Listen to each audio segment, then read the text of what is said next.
昨个地当花莲玉里的高寮大桥、玉里大桥，佮有富里的轮天大桥，拢断过，损断甲真严重。行政长苏贞昌今仔去勘灾哦，现场上新的状况，咱交台记者林书豪、张玉水来为咱报道。记者即摆的所在是花莲富里的轮天大桥吼，咱若看到，因为昨下晡的地动的关系哦，即摆这个地面拢已经凸起来，嘛有憋气的。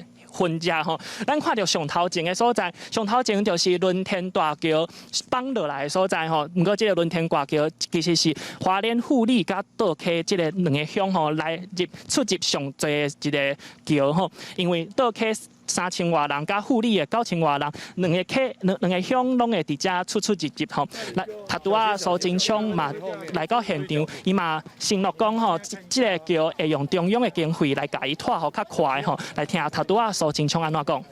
伊就即马这条桥会使即拆即建嘛，因为你升铁安尼速度较紧啦。好咯，规个咱即马要做较快一丝。对，哦，因为即马的需求，若甲6000个乡民，无咱相当的啦。啊，即马安尼的道路宽度。甲迄落可能咧货车啥的，较困难啦，可能我多摆啥就较危险，所以较快一丝啦。啊，耐震较悬的，较强的一丝。另外就是机装啊啥的，他都现场你咧讲啊，迄个相关的核酸治理。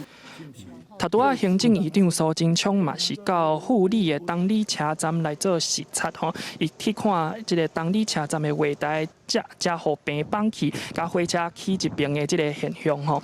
啊，伊嘛伫咧现场啊，甲花莲县长市政委会室咧吼，因为昨暝线顶开会无信号的代志，花莲县长市政委是感觉真无爽快，所以伊就伫遐甲伊会室咧。以上就是现场上新的状况。